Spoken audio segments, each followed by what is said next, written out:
Yeah, bye. That's fair. But we stopped at a gas station and got something to eat, and I got a cherry slushy. I haven't had one of these in forever, but it's good. I forgot. That's Virginia Line right there. So we're gonna eat, and maybe one day we'll get to Virginia. I'm not sure. So we're getting ready to go into Virginia, but I wanted to look at this.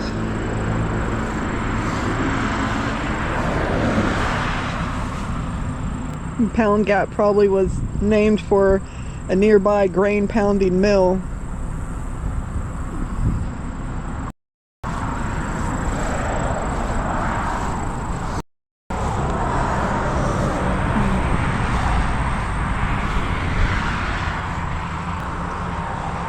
Leonard Woods lynched. A white mob numbering in the hundreds broke into the jail and brought Woods close to the spot where they hanged, shot, and burned him. No one was ever arrested. Right beyond that, we have the "Welcome to Virginia is for lovers" right next to the lynching sign. So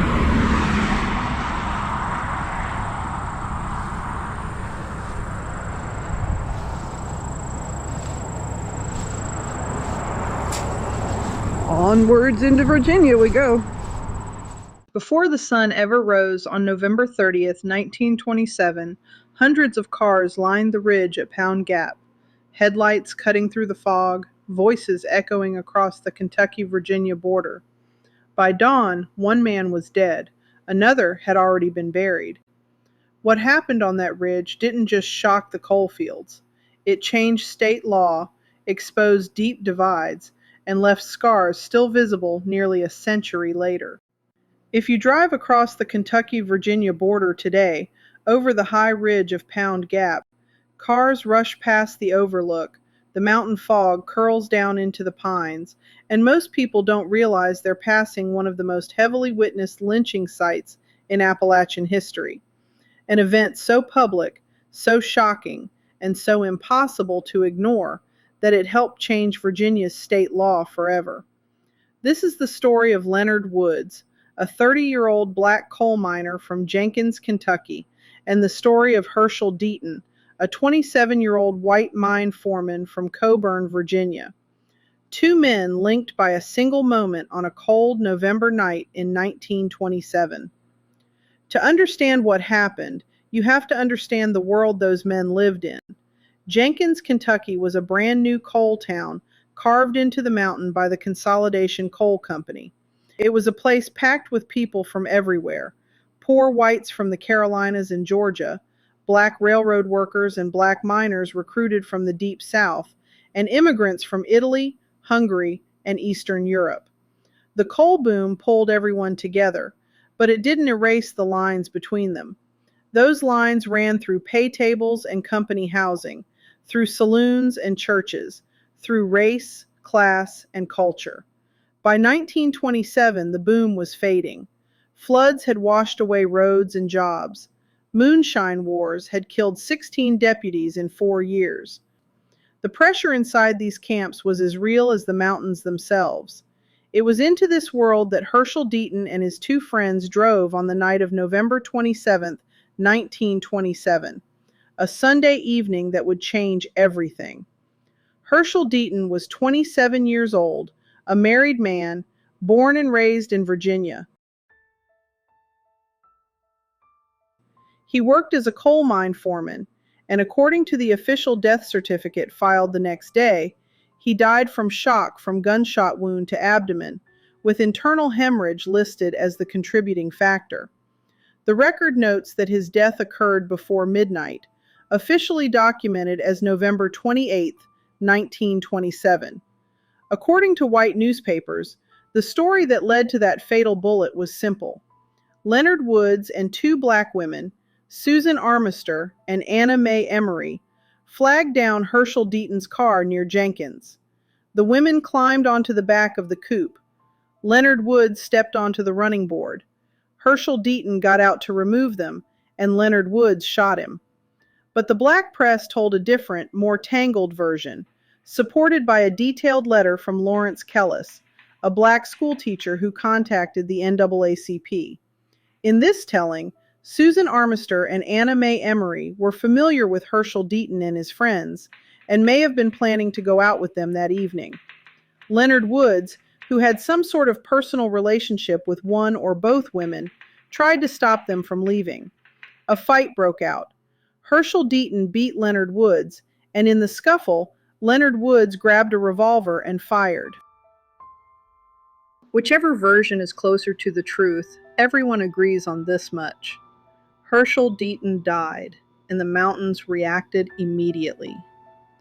Leonard Woods, Susan Armister, and Anna Mae Emery were arrested before midnight. Officers moved them from Jenkins to the sturdier jail in Whitesburg, hoping to get ahead of rising unrest. Word spread through the camps, the rail yards, and the company houses. Rumors ran faster than facts. Herschel Deaton's funeral was held in Virginia, drawing mourners from Coburn and the surrounding communities. He was buried on November 29, 1927, in Old Coburn Cemetery in Coburn, Wise County, Virginia, laid to rest by Undertaker Fletcher. Across the ridge, Leonard Woods sat in the stone cell while tensions simmered through the hollows. By late November 29th, word was spreading that something was coming. Newspapers later reported that a large motorcade was forming on both sides of the state line. People gathered in Pound and Fleming in Virginia, and in Whitesburg and the nearby Kentucky camps. Some came by car, others by train. Some out of anger, others out of loyalty to Herschel Deaton's family. Some came simply for spectacle. Close to midnight on November 29th to 30th, the mob rolled into Whitesburg. Witnesses described the noise, the engines, the shouting, the sound of metal striking stone, axes and crowbars, railroad ties used as battering rams. The Whitesburg jailer took her family away from the building before the crowd arrived, understanding exactly what was about to happen. The sheriff asked the mob to let the law take its course. He was ignored. Leonard Woods was dragged from his cell. Susan Armister and Anna Mae Emery were pulled out briefly, then left behind.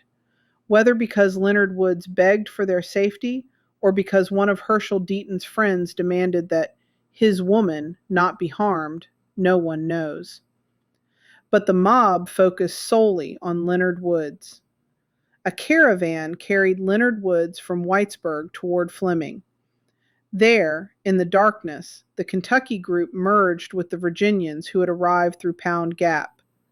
Together, they drove up the brand new U.S. Route 23, a modern highway cut through the mountain only weeks earlier.